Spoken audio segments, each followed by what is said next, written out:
How do you block games on the iPad? So let me explain the whole concept of how it works.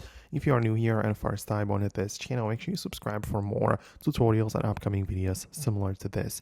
Okay, so the games on the iPad might be installed already, or you might want to prevent the installation of new games, but let me cover that all of that basically in this video. So if you open up the settings and find the screen time section, I believe the best way to block existing games is by setting up app limits.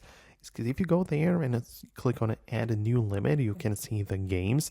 So you can just set that up specifically for each game, or select the whole category of games, so that would be quicker. Just select all games, tap on next, and you can see that we can allow using the apps for 0 minutes per day or 1 minute, right? It depends on your preference.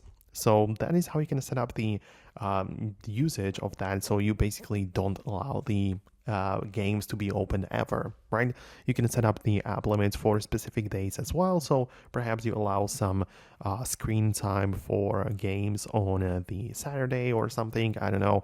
It's up to you, but that is how you can do this.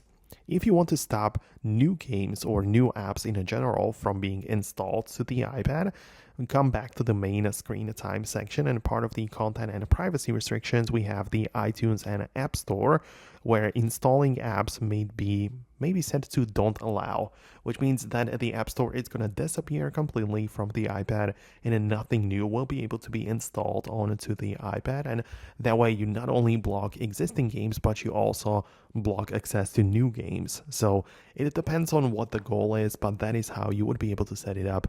Hit the thumbs up if it worked, subscribe for more, and I hope to catch you later in the next videos too.